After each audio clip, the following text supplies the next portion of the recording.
I'm glad you stopped by. Hi-ya!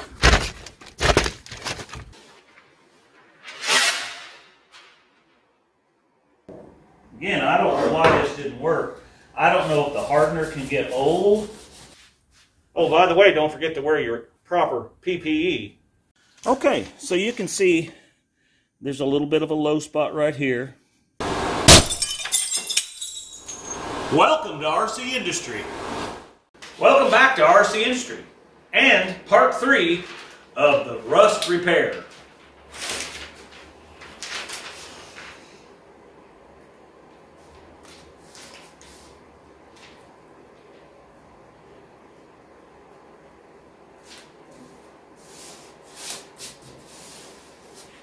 Today, we're just going to continue on, and we're going to take a little blocking on this, body putty that we put on here, and body filler, plastic, Bondo, whatever you call it. And we're going to kind of hit the high ends off of that, and we're going to take the old DA and kind of scuff that up and get some primer on it. Show you more. I do want to tell you guys, I appreciate you guys watching this little series on the LTD. I know the LTD is not too popular. I think everybody wants to get back to the Dodge D100, the old brown bag, and we're going to do that. Okay, that's coming up. Need to get this door put back on the LTD because it's cold driving that thing around with only 3 doors. So let's get right to it, get this thing kind of buttoned up, and then we'll see if we can get it put on. Show you more. Okay, so I'm going to take my wet sanding block, and I've got some 80 grit paper on it. I could use my air file, but that's what I did, with the other layers. And this is kind of a finished layer, so to speak. So I want to be able to follow this contour a little bit and just get the high points down off of it. So I'm going to go back and forth like this, and you can see where it's starting to cut the high stuff off. So I'm going to go down through here and do this, and then I'll bring you back in here and we'll take some 180. I think I got some 180. Yeah, 180, and we'll sand this up, just from here down. And I put this tape on here and this to kind of protect from overspray, so because we're going to put some primer on this. All right, let me get this sanded down and I'll show you more. You just want to get it feathered down. See, feel that. You don't feel that when you rub your hand across that. See? Can you feel that? Of course you can't. This is not feel-o-vision. Of course not, but I think you get the point. I don't want to be able to feel those seams there. Now, obviously there's a lot of scratch marks in there. That's why we're going to take the DA here. And hopefully this thing works. Again, I bought this used off the tool truck when Eric was little. Kind of like that air file, so it's been around for a lot of years. So we're going to see if it still works. I put a little oil in it, so hopefully that will do the trick. So let's just see. Oh yeah, leaks air like it always did. Now I've got this on oscillate, and I'm using the tip of this to just make these scratches go away, okay? I don't want to... Well, first of all, this is not a flat panel. It's concaved. So I just want to use the edge of this on oscillate and just kind of feather this all out, and then we're going to put some primer on it.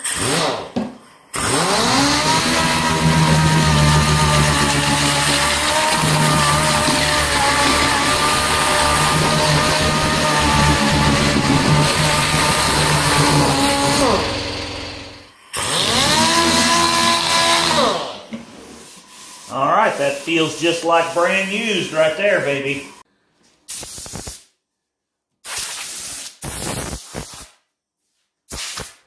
Gotta stay hydrated, guys. Today's choice is Prime. All right. Let's get right after it. This thing ought to have a marble in it somewhere. What the heck? There it goes. I may have to shake this a while. I put it on the old Shaker 1000, but the last time we did that, it threw it all over the garage, so you don't want to do that again. All right, let me get this shook up good. This is Filler Primer. A high bond build formula to fill deep scratches. Well, we need that. Heck, we could have just put that in there if I'd have known it would fill up deep scratches instead of that fiberglass. Well, let's see if we got this shit. Oh, yeah, jeez. Old tape. It ain't really the right kind of tape for this, but that's what we got.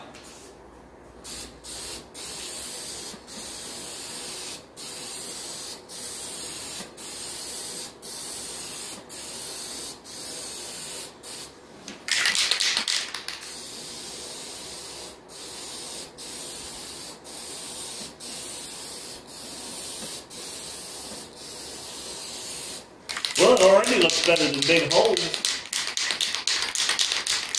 Alright, let's let that dry and I'll put another coat or two on it and then we'll block it down.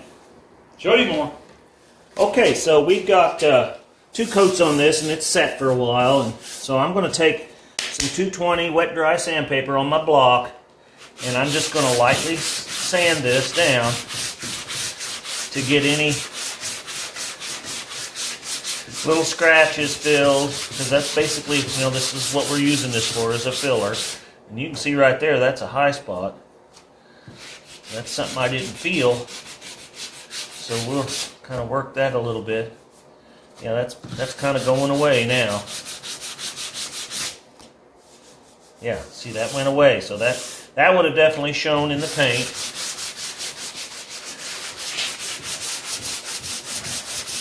We'll just work our way up through here. And you can see one right there too. So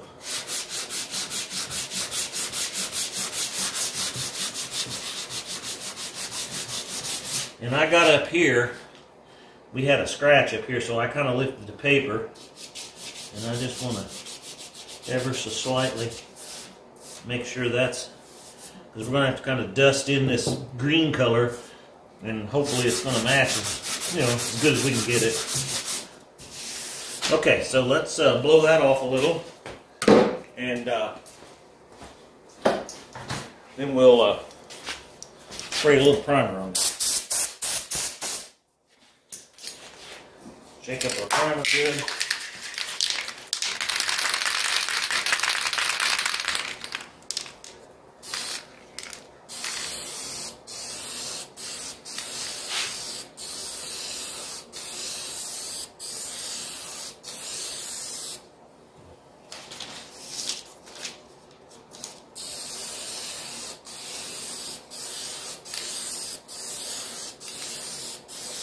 Alright, let's let that dry and then we'll put some green paint on it. Show you more.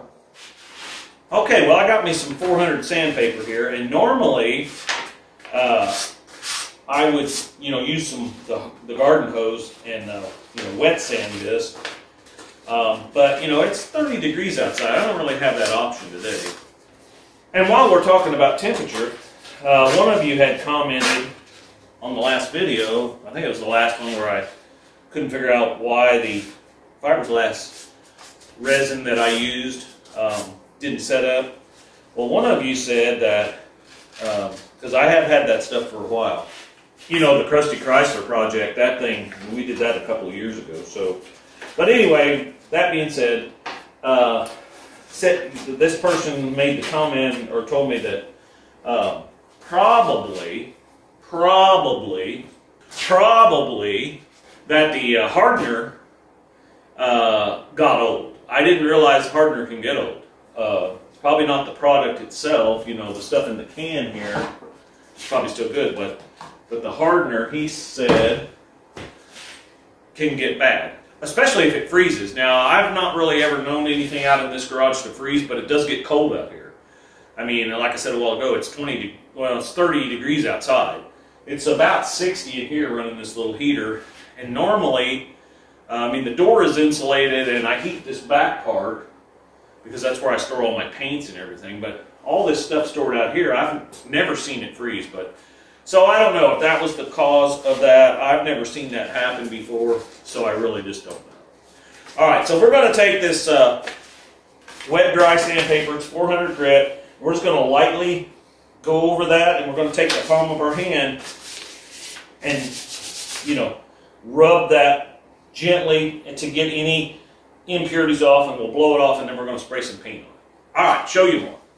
Okay, so we're just going to lightly go over this with this 400. And this is going to show you all your little imperfections. And quite honestly, this thing's got a few rock chips and stuff in this that I am not going to fix. I am going to peel this up and just gently rub that a little. So, I'm not going to fix those rock chips. You'll never see them on the bottom of this car. Alright, let's blow this off and put some paint on it. Show you more.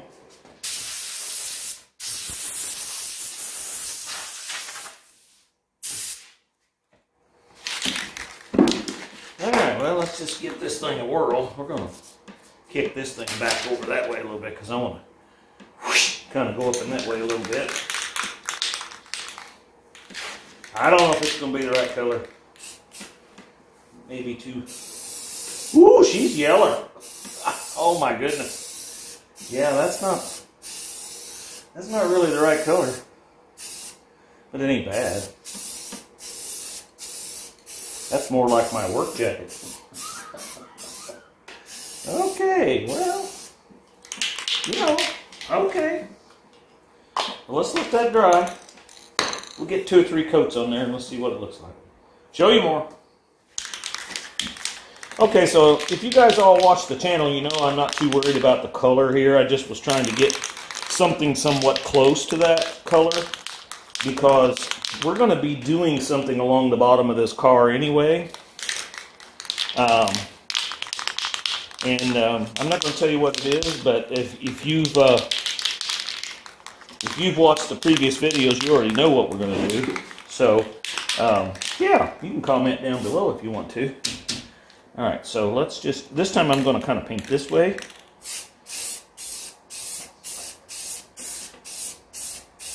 And again, I'm not too worried about the color matching exactly. I just wanted it close.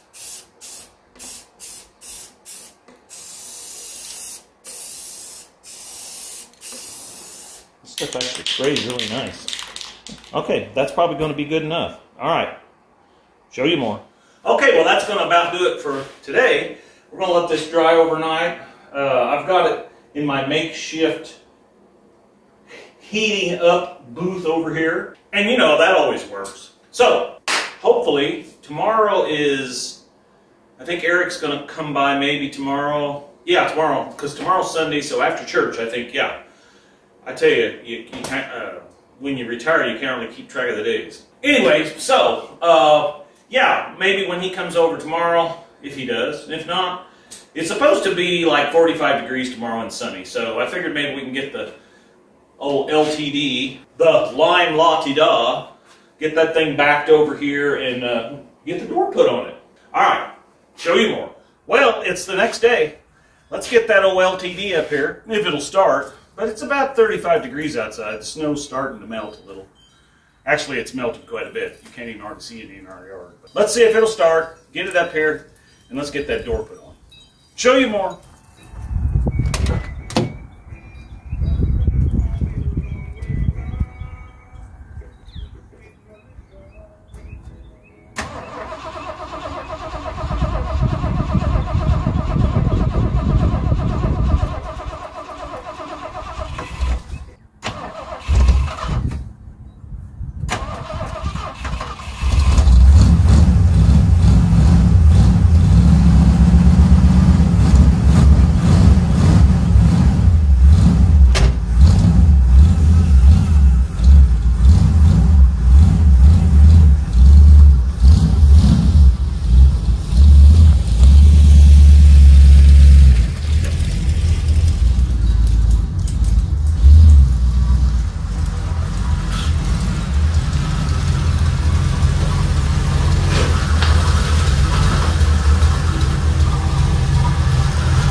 run smooth.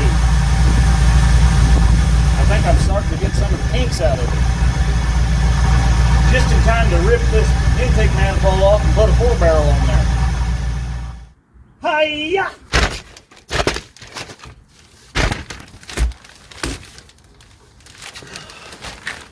Whew!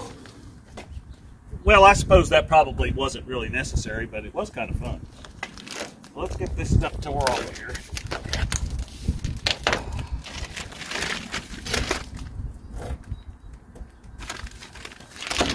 Do, do, do.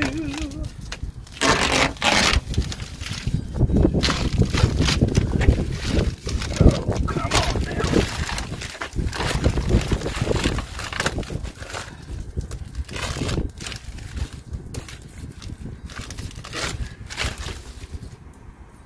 Boy, that stuff's thick now. I got to tell you, all that windstorm and snow and everything, that old Gorilla Tape, that stuff didn't let go. Well, I guess the first thing we need to do is take all these bolts out here. Oh, may have to. I used to impact take them off with, but I didn't run them in very far when I just didn't want to lose them. So I guess I should have went and got the intake or the impact. Well, this might take a while. All right, show you more. Do, do, do. All right. This beast over here, let's see here. Get this open up a little. Let's get this standing up if we can.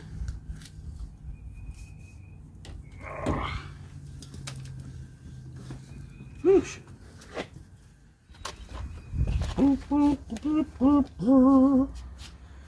Well, let's see how I'm going to do this. How am I going to do this?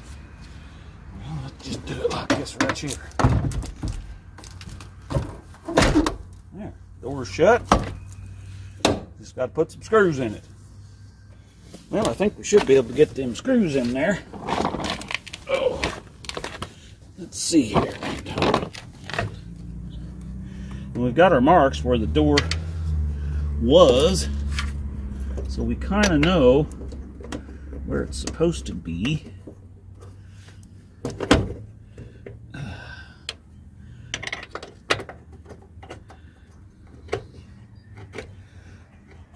Oh, yeah, the old green color. That them paint can lids can be kind of deceiving, because that color we put on here, the paint can looks pretty close to this.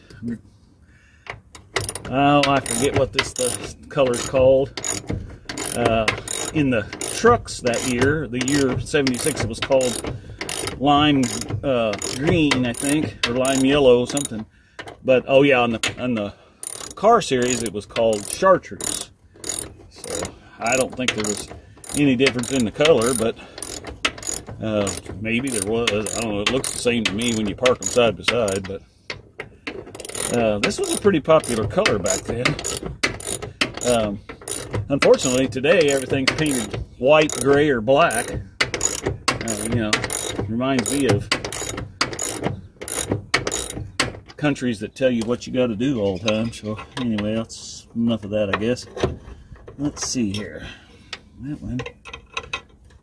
We can get this started, and we'll jiggle it around here a little bit and try to get her lined up best we can.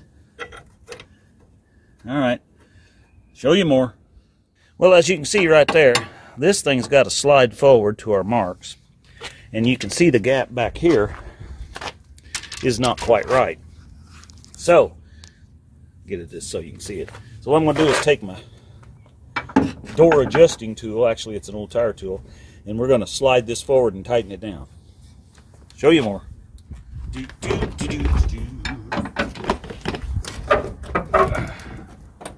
that looks pretty good.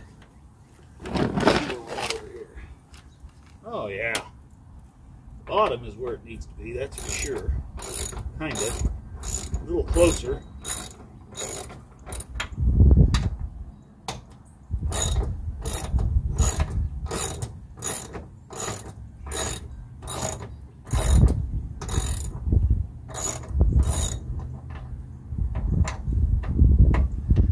got to do is the whole door now needs to go up just a little bit. Well, it looks good here though. Got to look at our body lines. It actually looks pretty good right there. Let me snug this down. Let's see where we're at.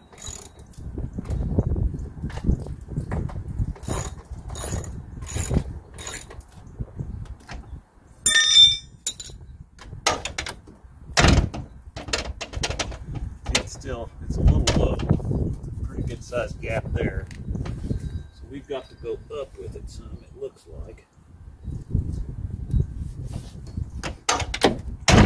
Oh, okay, there we go. We're still a little off there. It actually looks pretty good right here.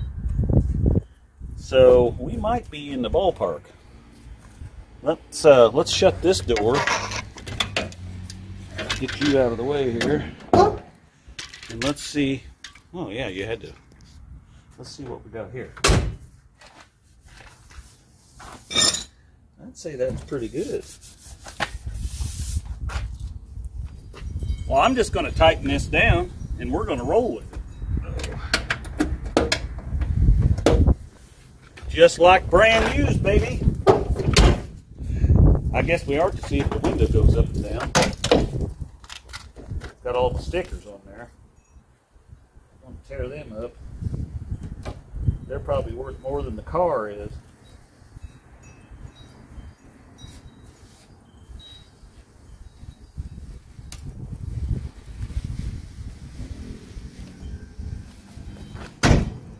Looky there.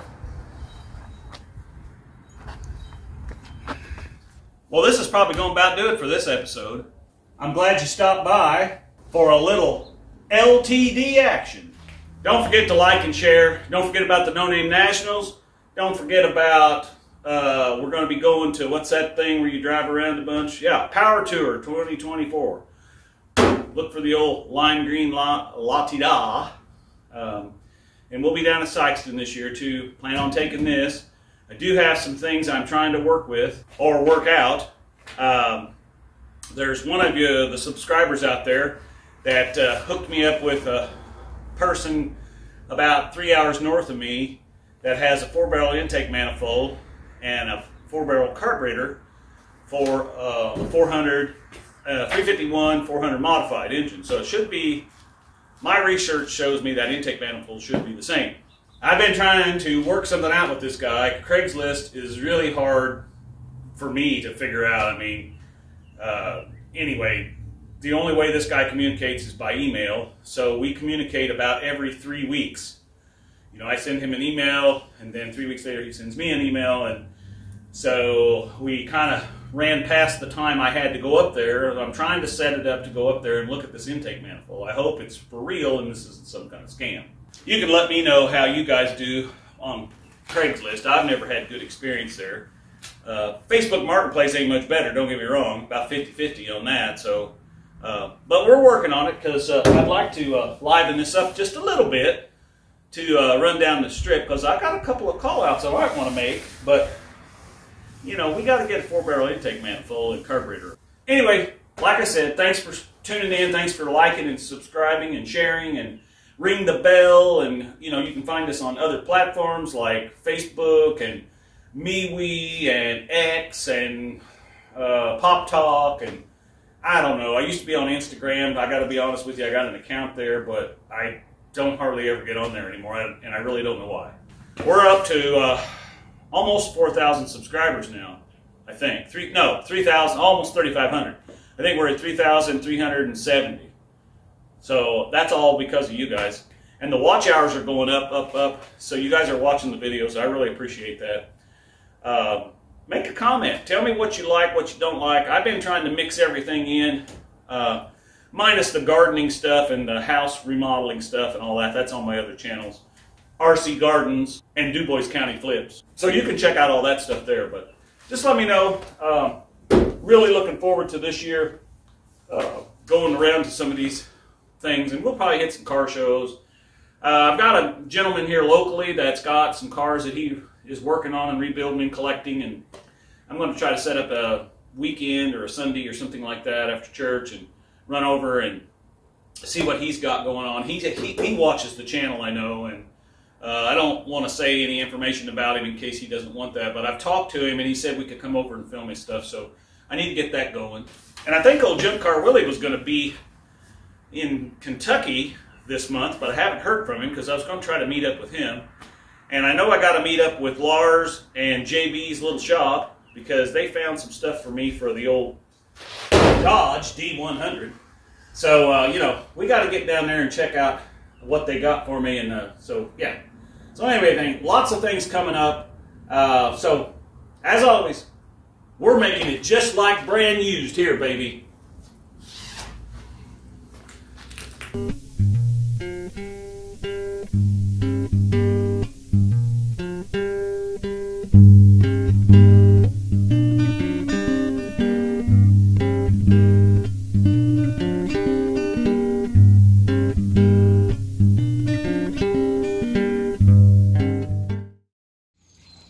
Run, Tallulah, run! Hi, baby.